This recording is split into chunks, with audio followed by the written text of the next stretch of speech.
Welcome everybody to my new presentation today. I'm going to be talking about Ahimsa obviously and what Ahimsa means and how important it is for this planet today. I cannot stress how important Ahimsa is for this planet today. What Ahimsa means now, Ahimsa basically means non-violence, right? But in a greater context of things, you'll understand that Ahimsa is actually the same as having compassion for all sentient life forms. It is pretty much the core, the summum bonum teachings of all the dharmic religions out there today, including Buddhism, Jainism, Hinduism, and also including all other, in a greater context of things. The teachings do not just stay there; it goes beyond, and it includes even the Judeo-Christian theologies, even like Christianity, Islam, and in all the rest of the religions. So Ahimsa is the core teachings of the Dharma, and I cannot stress how important it is for this planet at this time, present time, to follow this path of Ahimsa. If every person actually were taught and in schools and things like that about Ahimsa, how to behave properly, how to love one another, I guess, to have compassion for all things, we wouldn't be in a state of this planet where we have, chaos everywhere. It is the, collective consciousness of today, which is a result of the sum and substance of every single consciousness, which has, which is everything about greed, lust, hatred, and all these negative emotions that we block ourselves with, and we manifest all these things, such as we create these things such as guns and all these weaponry things for mass destruction. It is created by the mind. Whereas therefore we need to understand that Ahimsa works at different layers in Ahimsa. So we'll look into that as well in this presentation. We'll to get an insight really of Ahimsa, what Ahimsa means. Many people might not understand it, they might have heard of it, but not fully understood it, and we'll try to explore all these different realms and possibilities of how Ahimsa flows in every different context of things in present day life, and how important it is to develop peaceful and happy planet, and how we can coexist in harmony together. It's all about that, okay? And it's obviously, this is part of the yogic teachings that I'm presenting. Obviously, it's part of the core of the Yoga Sutras of Patanjali's teachings. So it means that it's part of the core teachings. And if you haven't practiced Ahimsa, you haven't really practiced real yoga. And the yoga is not about having those exercises we sort of we move and we start to understand that now. It's not about those TV ads, etc. But the real yoga is the journey when we begin practicing Ahimsa. So when you start practicing Ahimsa, you've transcended your consciousness level, and you've started to move one step ahead and ahead. All right, and that's really the ladders of yoga. This is the preliminary stage. Without this, there is no possibilities of enlightenment, no possibilities of spiritual development, nothing else. And this is the preliminary stage. But what I want to stress here is that, as we all know, not all life forms can be saved. It's not possible, as we know from science, because even in every single breath there's millions of cells continuously dying and continuously coming into life, and this process cannot be saved. So therefore, Ahimsa does not mean that you can literally save everything, and this is a concept many people are confused with today. But Ahimsa does mean this development of your own spiritual heart. So when you start to develop compassion for every single little insect that you even see and walk around, and have compassion to save it, and try to save it as much as you can, then it is not about the insect, but it's about you. But most particularly, it's about you. Your consciousness has evolved, and you've developed this love, I guess, this compassion, because this Ahimsa really means love. This is a real definition of love, because obviously love today we understand by in societies we understand by romance and all these things, but that's not what real love is. Those are just infatuations and of the mind and all these things. But real love is about sacrifice, and not only that, but it's about connections with all things, and proliferating such harmony within every planetary life forms. And having that sort of a mindset is actually helping you to elevate your consciousness and elevating your spiritual heart, which which elevates your spiritual progress and development, so you can transcend higher in the spiritual realms as well. So that's what real ahimsa means. Okay, and okay, now without further ado, might just begin this presentation into more deeper levels. Thank you very much. All right, let's go.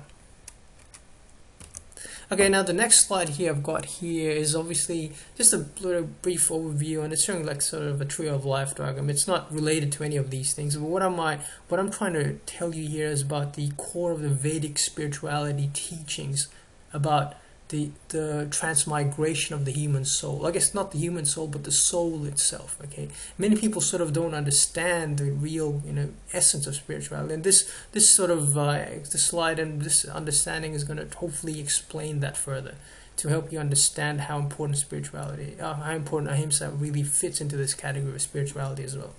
Now, according to the Vedic spirituality texts, spiritual texts, what they've said, and obviously Vedic teachings have been revealed by enlightened sages from thousands of years back, and it's been documented, and these are sort of revelations, so to speak. Now, it's up to you to believe or not, but once you start to delve on this matter, more deeply, you'll see that these teachings are profound in manner.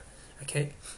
Now, what I'm trying to say here is that the soul generally, it's actually, people have different understanding, but the Vedic understanding of it is very profound. Now, how it works is that we know that just look at our own planet, and we've got, primitive life forms such as plants.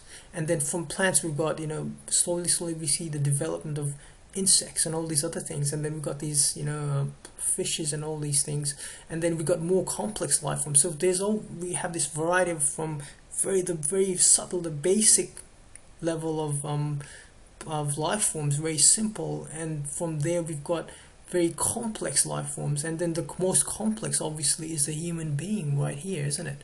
So we are probably one of the most complex structures of the creation of nature, and we understand it through evolution, but evolution sort of died out, but the theory of intelligent design is coming into play. Now, I don't want to go into the science of all these things, but what you need to understand is that if there is this concept that the soul is actually the soul, which is the consciousness that exists within each of these living beings, is that we are actually the same consciousness evolving through every stage. So basically, what it's saying is that you were once upon a time, you were actually the plant, the life form, the plant, how it came into life, that life that exists, the energy source, whatever you want to call it, actually is within yourself. But you were that consciousness that actually was there, and over time, so what it's saying is that after 8.4 million manifestations of the soul, meaning that the soul has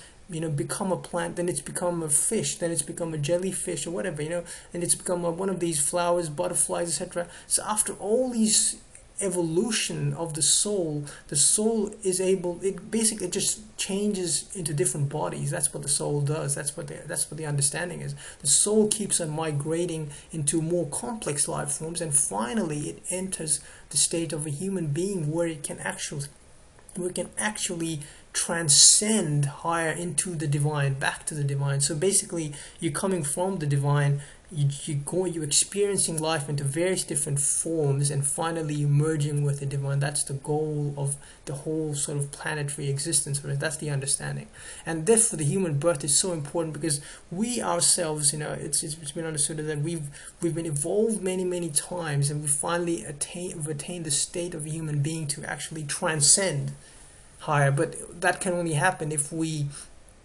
learn to remove all the negative things that we've accumulated all this time, all these experiences, fear, doubt, disbelief, all these various things. We gotta remove all that, and that can only happen through sincere practice such as meditation, all these things, meditation especially, to remove all that stuff and to transcend higher and back to the divine, so to speak. And this is known as enlightenment. This is sort of the goal of life, and therefore what it's saying is that the Yoga Sutra is saying is that without having a love for any of these beings, which was basically you, because there's millions and millions of other souls still evolving, and that's what it's saying. The divine is sending all these things, I guess, whatever you want to call it.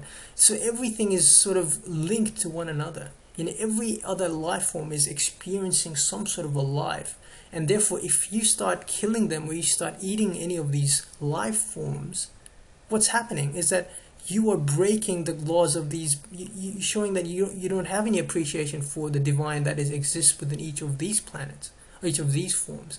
And therefore, practicing, what I'm going to go through is that practicing vegetarianism is absolutely essential, because eating the higher forms, higher developed forms of life form, the more complex life forms, because why? The more complicated the life forms are, the more they can experience amount of pain and suffering. Do you see what I'm saying? The primitive life forms, we need to survive. That's what it means. We need to survive. So next slide, what I'm going to show is vegetarianism. Why is it so important to practice ahimsa? Because without practicing vegetarianism, you cannot practice ahimsa properly. And that's the way it is. And you can't develop your spiritual heart. It's that without, what we need to see is that, as I was saying, is that these are the very primitive life forms. And these are obviously meant, so to speak, from the divine for human beings to consume, to survive. We obviously need to consume something to survive. Every animal depends on another sort of being. We know that from nature. However, we have the choice really as a human being to survive and depend on. And what media tells you is all garbage. They're saying that meat is all, happiness. Or no, meat gives you all the protein, etc. It's all garbage. It's all being fed by the media to make you believe. What it does is that it brings, what's happening is that once you eat meat, you're eating the consciousness of the animal that was killed. And that will affect your consciousness. And not only that, is that you're creating all these karmic bondages, and it's destroying your whole, it creates more suffering because of that, because the animal is being suffered and you will have to pay for that. It's just all since we are connected, because that is also a form of the divine. So what we need to understand here is that every single life form is important, but we need to survive on something, and therefore we have the option to survive, eat vegetables and fruits and stuff like that, possibly without harming the plant. But that's not necessarily the case. That obviously is going to take into place. But as long as we all as a planet became a vegan or became a vegetarian completely, we would eliminate all these problems of food, chaos. The reason we're having chaos is because of our own choices. Now think about it this way: the whole dairy industry, or the meat industry, the whole reason we're developing all these cattle and all these things is, and for them to actually, in order for them to survive, we need to feed them lots of water, lots of grass and all these things, and land. We're burning land, we're wasting land. It's a chaos, because we're trying to feed them, and then what we do with them, we cut and eat them and try just for our own consumption and for pleasures of the flesh, and that's wrong. Okay, the animal is being suffered, and that's the great suffering is affecting your karmic consciousness, and you becoming more demonic. So it's all chaos. So I guess the first step would be to become a vegetarian, vegan or whatever. That's how I'd say it. So it's about practice. Ahimsa is about practice, what I'm saying. So this is at the more coarse level, the basic level, okay? And we're going to the higher levels of ahimsa. Now, obviously, the coarser level, again, the same stuff. It's myself really here feeding the pigeon. Now, the more you can communicate with animals, or more subtle animals, not every animal is going to be, you can communicate with them. Now, then you can start to develop this feeling of love. I don't personally agree, I'm not a really big fan of people having pets and things like that, because what it's saying is that the animal actually it's not a natural thing for instance, a carnivore like a dog, or like a pit bull, for instance, to be a pet. Because they're natural, they were designed, pit bulls, again, all these things are these genetic modifications done to the animals. These are all completely wrong. What I'm trying to say is the natural form of a carnivore generally cannot really become a pet, because you're trying to feed the other carnivore, etc. And the idea is that you didn't desex the animal. These are not what I consider to be normal practices. Therefore, what I consider normal practices is actually the animals are meant to be free. And when they're free, you don't need to have to bond them. Now, for instance, example, my own, what I do is I go and feed pigeons in the park. They're just wild pigeons. I don't have any pets as such. But pets meaning that you're trying to have control, because it's your weakness of your own personal emotions, and you're trying to get that from the animal. But what are you trying to do? The other thing on your plate, you're eating meat. Now, how does that work? What is your love for animals? So I don't consider those people actually part of that Ahimsa group. They're not Ahimsa. The only people Ahimsa is that who practice veganism or vegetarianism, having actual compassion for animals is actually the proper way to go. And this is only what I'm saying, this is only the beginning stage of Ahimsa, and we need to transcend higher. So this is the big preliminary stage. Now, once you connect with these animals on a very day-to-day basis, or every time they're just like your friends, you try to you generate this compassion, this love from the heart, and that's known as the development of the spiritual heart. But development of spiritual heart again is also about the consciousness. Now, if you have been indulged in all these other negative things, and then your mindset will not be able to awaken those things. So it's a very, very complex and a hard thing to do, but it does involve a lot of sacrifice. Okay, so this is another level of the course level of Ahimsa. Now, we practice Ahimsa through this and develop love, but we need to also practice one thing that's higher, and that's about the consciousness development, which is taught by the Buddha a long time back. The mind is everything. What you think, you become. It is true. I mean, the mind is as I said, the sum and substance, the core, the individual consciousness is related to the collective consciousness. So we all affect one another, and so as long as you individually start to practice, the development of your consciousness by detaching from negative things and all the lustful temptations, all the other temptations, and all this other karmic baggage that's been fed by humanity at a high level, unless you transcend those things through meditative practices, through detachment, especially through detachment, you're not practicing Ahimsa properly. So Ahimsa is a great thing on a whole sort of level of spiritual development. So this is a higher level. So once you practice this Ahimsa at a higher level, you'll be practicing meditation and trying to not be attached to all the negative things. That's what Ahimsa means. All right, and then one thing. Yeah, so what I'm trying to say is that possession, for instance, is not love. For instance, you're having sexuality as a context. Trying to not possess, but trying to love one another is a higher transcendentation. So this is actually working at a higher level. We start from the basics, as I said before, practicing all these things, and then once we have done that, once we've mastered our food habits and all these things, and we've started to appreciate nature, going into nature, immersing into nature, physically immersing into nature will actually help you. Physically going into nature, physically being with, I guess, other animals and interacting with them in the wild, that sort of thing will assist you to develop Ahimsa, and then you can spread it with other people around you. Once you have something, you can spread it. If you don't have anything, you try to show off your Ahimsa by having a big pet dog or whatever. That's not Ahimsa. Okay, so this is what it is. And then once we've done that, what's happening is that ultimately you're developing your heart chakra. That's what's happening. So these you'll need to understand what they are, but they are basically energy centers of awakening love, at the core level of the human development, human beings sort of thing. So this is known as the heart chakra, which is basically expanding the the feeling of love and compassion for all things, and that can happen through meditation, and then you transcend spiritually in a higher level. So this is very important, as I said, and then this becomes sort of the preliminary stages of the enlightenment. That's eventually, but therefore this fifth presentation here is trying to encapsulate really all the various different levels, from the coarse to the subtlest levels of Ahimsa, to encapsulate and get everything out of Ahimsa to help you to understand how important Ahimsa is and how important this is for the whole planet today. And yes, I mean this must be practiced by you yourself every single day, trying to develop love and compassion for everything, trying to detach from all this material attachments, and trying to have love from every little sentient life form. You practice more and more, then you will see that you are just one with one another. We are all the same. So that's all I can say at the moment, and God bless. Om. Thank you.